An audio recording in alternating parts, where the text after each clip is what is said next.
the muscle realm. It's been a really long time since we've come on here and talked about horse racing. And I do apologize that. It wasn't meant to be.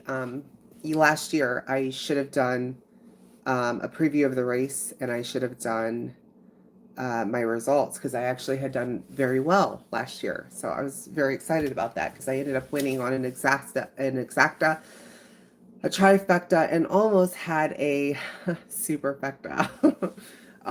So it was a good year. So this year I'm trying to basically do the same or do better. So I'm on here because I'm going to talk about the most exciting day in horse racing, which is tomorrow, May the 2nd, sometime after the 6 o'clock hour when they will be running the Kentucky Derby. So it's a 20 horse field. We've had 3 scratches, but we've had fillers for those scratches. Only one of the horses that have scratch was a horse I was intending to use, but obviously I'm not now. So with 20 horse field, I've narrowed the field down to who I'm using, and I'm using 8 of the horses. Now, if there's another scratch, I do have a horse kind of on standby just in case. But I do intend on wanting to use 8 of the horses. Now, I'm going to just go into, because most everyone at this point obviously knows, what 20 horses they are. So I don't want to waste anyone's time. There are tons of videos talking about those horses. What people want to know is who other people are really interested in and why. And they want to know how you're going to bet.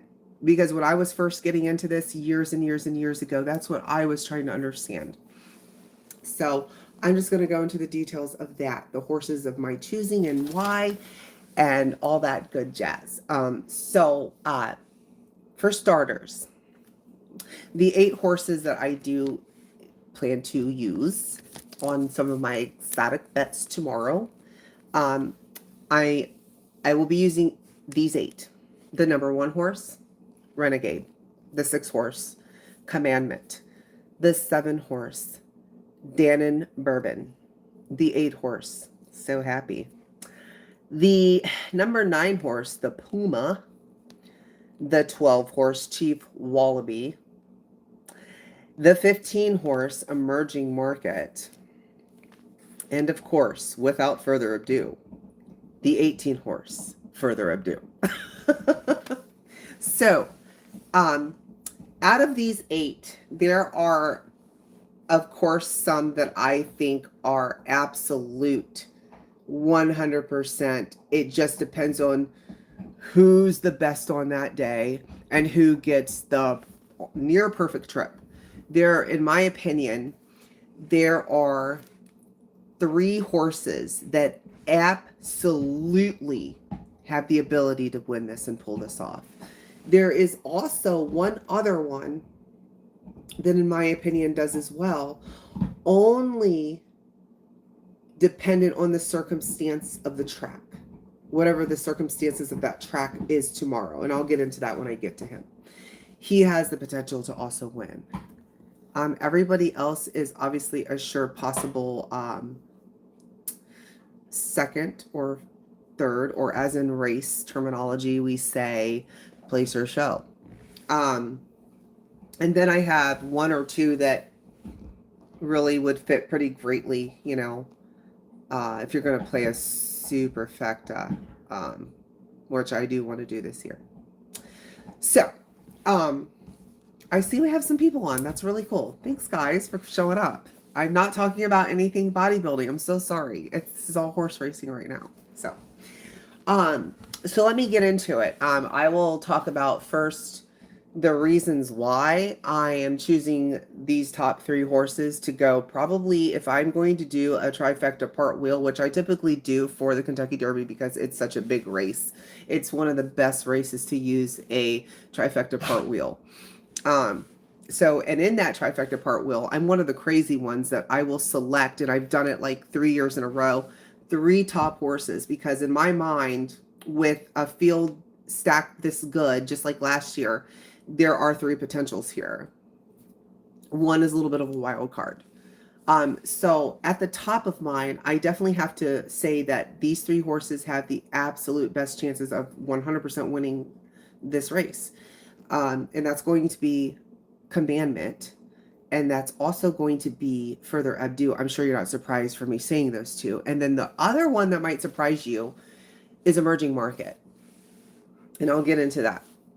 Now, if the track is a sloppy, muddy mess, which we have seen the Kentucky Derby be like that probably 75% of the time, there is another horse I do plan on using if the track is very sloppy. And that is that Japan horse that's actually bred here in the States. And that is Dan and Bourbon. The reason why is because out of his 3 starts, and he has in fact won every one of his 3 starts, he has won 2 of those races on sloppy, wet track. The only knock on this, well, it's technically 2 knocks on this horse.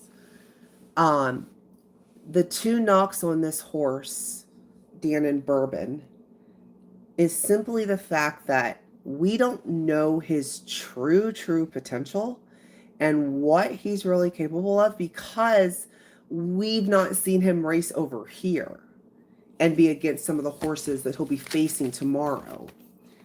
He does seem like quite a speed demon, and he is bred for that, and he's also bred for the distance.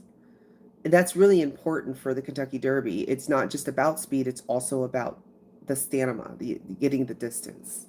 And this horse has shown that he can do that. As a matter of fact, he seemed to have ran the best on the mud. But the other issue with him, which is kind of like,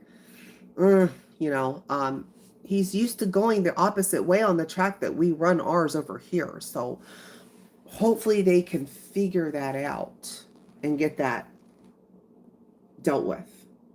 But like I said, I'm only using him as a possible winner if the track is sloppy. Elsewise, I'm sticking to my 3 that I already mentioned, and I'll start talking about those now. Commandment. I have to use him because even though the one knock on him is that he has been jockey swapped. I mean, this will be his 4th jockey. We don't really know why that is. It's said to be a red flag typically. But all these jockeys have ridden him to a victory. So it doesn't make a lot of sense as to why they're jumping off of him. They must know something we don't. But Commandment has still been proving that in complicated races, he pulls through. He's a very tactical runner. I mean, he has pressed the leader. He has been middle of the pack. He has dealt with traffic. He has went wide. He has come from the back. That is a kind of horse you need in a race like the Kentucky Derby, because you just don't know what's going to happen when you're running for the roses with 20 horse field. So I have to use him because he's extremely tactical. He is the 2nd fastest horse on the racetrack as far as, speed goes, with Beyer's speed figures and all of that.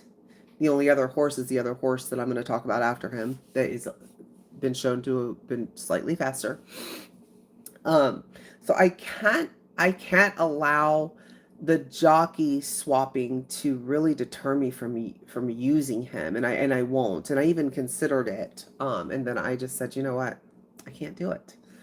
So I am going to use him because even though everyone's saying, well, his last race, I mean, he only won by a nose. Well, kind of think about the horse that he beat by a nose, which was the Puma. Puma was already chasing the lead there. He had a very good head start. He had a very clean run. I mean, he didn't have to deal with traffic. He had a very easy run.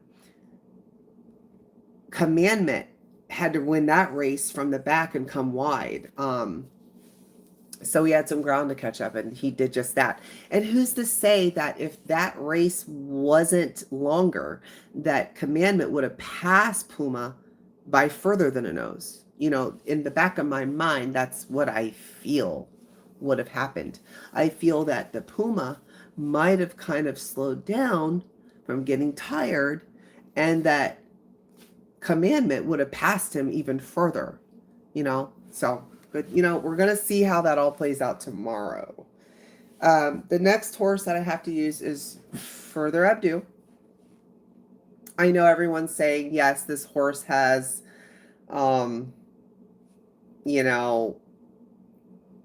done his best races at Keeneland. I understand that. But he also ran as a 2-year-old on Churchill Down and had won that race. And that was one of his, I believe he's been started 4 times, if I'm not mistaken. Sometimes trying to remember all this stuff, you get horses kind of confused with one another. I'm pretty sure he's had 4 starts though. Meaning he's really only lost, I think, 1 or 2 races. He might have had 5 starts. He actually might have had 5 starts. I had his notes somewhere. But my point is, 4 or 5 starts, whatever it was, I know for a fact he's already been ran at Churchill Down, and that says a lot for me. He is the fastest horse on the track also. Also bred for distance and speed. I have to use him. He's got a great jockey that's going to be on him. He is he is Brad Cox's best horse. And so he is going to be definitely a favorite tomorrow. Everybody knows this. And, Ortiz will be on him. And so that right there is a really good combination. Commando. Actually, no, I lied. I can't say that that's Brad's best horse because Brad has 2 very good horses in this race. So I forgot about Commando. And that's, Luis Saez is going to be riding him. I think it's going to be a fight between these 2. I really do. Unless one of them breaks bad and then the other gets, the advantage or something. These are just 2 really, really great horses. Emerging Market. The reason why I'm choosing him, he's kind of like my wild card horse. He's my wise guy. He's my no one's going to possibly see this coming horse. And right now he's sitting at a really good price. The last time I checked, it was like 11-1. I don't know. It's probably changed. I understand he's only had 2 starts. I understand. But incredible 2 starts in which, he's like Dan and Bourbon is technically undefeated. He's never lost a race. And, the 2 efforts that he has given were very good. I mean, they were very impressive. I don't think that Chad Brown would consider taking a horse to this level of race without knowing that there's something special about this one. I think this one is going to grow into his name. I think he's going to emerge into an extremely fantastic racehorse. I mean, look how he's already looking. He would make history because we haven't seen a horse like him only have 2 starts and win the Kentucky Derby since I think Leonidas did that back in, I think, 83. So yeah, it's been done. I really like him. He's also, being trained. Obviously, we know Chad Brown's he's a great trainer, and he needs to finally get, a win. It's time for him to get a win. He hasn't won the Kentucky Derby, and it's about that time. Also, he's got a great jockey on him too. A jockey who, in fact, since 2018, when he placed 10th at the Kentucky Derby, he has since then, because he skipped 2020 and then he went back into it in 2021. This jockey has not placed less than 4th since then. So we have to consider that Emerging Market, even if he doesn't win, he has to be played. He's going to hit the board. Okay. So those are my top 3. Now, of course, whichever one of those horses doesn't win has a huge potential, a big percentage to obviously come in, in place instead or show. So I have to use them on my exotic as well. Because one of the 3 is going to win and the other 2 are not. That's just how it is. But then I have horses like the Puma, who I think at best could absolutely get second place. Uh, I actually think that he's just slightly better than Chief Wallaby. I know everyone's really hot on Chief Wallaby right now, but when I look at the two, I find that the Puma, even though he's not at a good price right now for bettors, and Chief Wallaby is a little bit better with price, but on stats and looking at his race record and watching him, I feel that the Puma is a little bit better of a horse. And for some reason, Taylor Swift decided to back this horse. Great, right? No wonder he's not going for good money right now. Just saying. But I find that he's a little bit better than Chief Wallaby. Chief Wallaby has only had 3 starts, and he won his maiden, and then he placed second in a grade. Think it was a grade 3, and then a grade 1. I think he dropped to 3rd place. So the Puma has done a little bit better than that, and so I'm going to choose him slightly over. I think both of them have the potential to come in second. Another horse, if I don't use Dan and Bourbon on top, definitely second or third. There's another horse that not too many people are talking about, but I feel like they're starting to pick up on him, and he would be kind of like a really feel-good story. This is a California horse coming out of California. Mark Galat. This will be his very first Kentucky Derby. This horse was bought for $12,000, and that is extremely cheap for a racehorse. And he has been really showing that he was far worth more than that by his race records right now. He's done fantastic. You can look and see some of the races that he has already won, and he's won a grade 1 race, so he's qualified and ready to go, and I believe he was started 4 times. He's going to be ridden by a Hall of Fame jockey, a 60-year-old Mike Smith, very good jockey. He's been doing this his whole life, so very good chance for this horse to actually show up and surprise us all. And off the record, I plan on playing a boxed-in trifecta, and I think I'm going to throw him in there because it's a just in case, But I do like the horse, and I will be putting him on my second and third spot. But those are my 8. So I'm going to play a part will, trifecta part will, where I will have those 3 horses that I mentioned had the most likelihood of winning the race on top. And then underneath, I will drop a few of them down, but I will also be adding horses like Chief Wallaby, Dan and Bourbon, as well as probably, yes, the Puma, absolutely. And then third, I will drop some of them down and add, I believe, one other horse. Now, I know I mentioned that I was still going to use Renegade.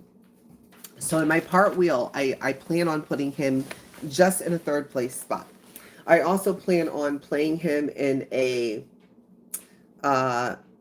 trifecta box, because you just never know. And I'm going to get into that in a second. Because he was the field favorite until he pulled the rail spot. I think he's a fantastic horse to play in a superfecta. I believe that he has the ability to come and hit the board still being off the rail. The reason is he's obviously a pretty good horse. Okay, that's why he was a favorite. But people have to remember his running style. He's a deep closer. Not just a closer, but a deep closer, which means if the jockey rides him well enough, and we have to expect that Todd Pletcher and Irad Ortiz Jr. have this figured out, because he had the opportunity to ride Commandment and didn't. So he must know something. If he times this ride just right and is able to pull that horse off the rail by holding him back probably just enough, and making sure that he has enough time to get him back up through all of the traffic and around all these different horses and have enough time to get up there. Yeah, I'm not saying that he can do it with a win, but I do believe this horse is going to end up still hitting the board most likely. So that's why I plan to use him in the third place spot somewhere and possibly a boxed in trifecta, like I said, and absolutely in a superfecta. So let's see if I get another win this year like I did last year. And I will very much try this time to make that results video this time. I didn't do it last year and I apologize, but I will try to come in with the results. And then of course I would like to try and cover some info and horses and betting strategies for the next race to come, which is going to be the Preakness, and then the race after that, which is going to be the Belmont Stakes. And I'm really hoping that we have a shot for a Triple Crown this year. And being that as it is, there is one thing I forgot to mention about Emerging Market. Why he's had two starts only, and there's another little interesting fact about him. Out of all these horses, other than Dan and Bourbon, and I believe the other Japan horse, Wonder Dean, he's the only horse that has gone the furthest.